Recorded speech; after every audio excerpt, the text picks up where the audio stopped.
नमस्कार।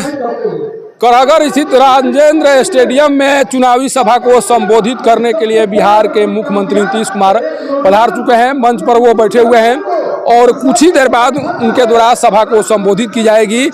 बताने का प्रयास किया जाएगा कि इस बार एनडीए सरकार बनाना क्यों जरूरी है। लेकिन उससे पहले मैं उस तस्वीर को दिखाने की कोशिश कर रहा हूं, जिस तस्वीर को देखकर आप सब अंदाजा लगा सकते हैं कि मुख्यमंत्री के इस चुनावी कार्यक्रम में लोगों के मन में किस तरह का उत्साह है और किस तरह से लोग यहां पर पहुंचे हुए हैं। यहां पर जो नज़ारा है आपको कैमरे के माध्यम से मैं दिखाने की कोशिश कर रहा हूं और उस नज़ारे को देखकर समझिए कि जब पहले 2020 से पहले जब नीतीश कुमार किसी कार्यक्रम को संबोधित करने के लिए आया करते थे, उस समय जो भीड़ दिखाई पड़ रही थी उस समय जो भीड़ दिखाई पड़ती थी और अभी जो भीड़ दिखाई पड़ रही है उसमें कितना बड़ा फर्क है।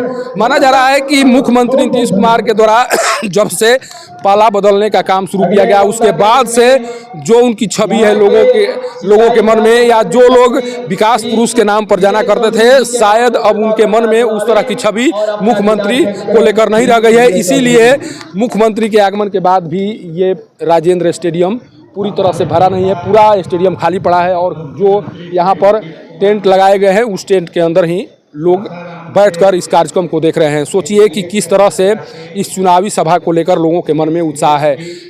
2005 में मुख्यमंत्री के द्वारा कुर्सी संभालने के बाद जिस तरह से कार्य किया गया, जिस तरह से बिहार का विकास किया गया, उसके बाद से विकास पुरुष की छवि उन लोगों के जहन में उतर चुकी थी। लेकिन अभी जिस तरह से लोगों के मन में उनकी छवि है, या लोग जिस तरह से लगातार उनको लेकर कमेंट्स करते रहते हैं, जिस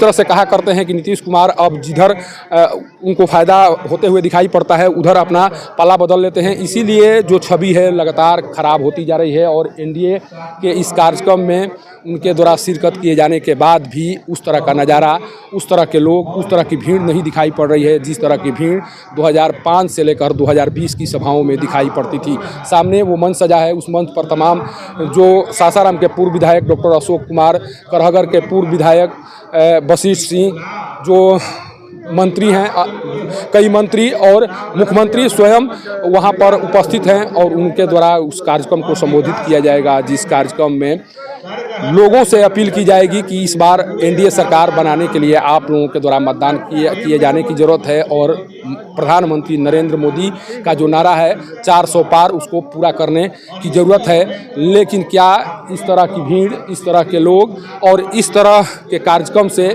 एनडीए के द्वारा दिए गए नारे को साकार किया जा सकता है? क्या 400 के पार का नारा इन भीड़ों के माध्यम से साकार हो सकता है? सबसे बड़ा सवाल है। मुख्यमंत्री का कार्यक्रम है, यहाँ पर आप जो नज़ारा देखेंगे उस नज़ारे के माध्यम से समझ सकेंगे कि जितनी यहाँ पर भीड़ जुटी हुई है उससे ज़्यादा पुलिसकर्मी उनकी सुरक्षा को लेकर यहाँ आए हुए हैं।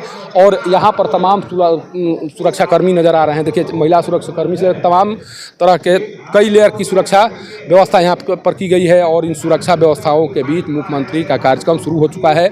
और मुख्यमंत्री मन से क्या कुछ कहते हैं, किस तरह की बातें कहते हैं, किस तरह से लोगों को अपील करते हैं एनडीए के पक्ष में मतदान करने के लिए, उन तमाम बातों को भी मैं पब्लिक न्यूज़ के माध्यम से आप सबों तक पहुंचाने की कोशिश करूंगा। लेकिन अभी का जो नज़ारा है उस नज़ारे को देखिए और समझिए कि इस बार सासाराम संसदीय निर्वाचन क्षेत्र में एनडीए को किस तरह से लोग पसंद कर रहे हैं और किस तरह से उनके द्वारा उनके पक्ष में मतदान किया जाएगा।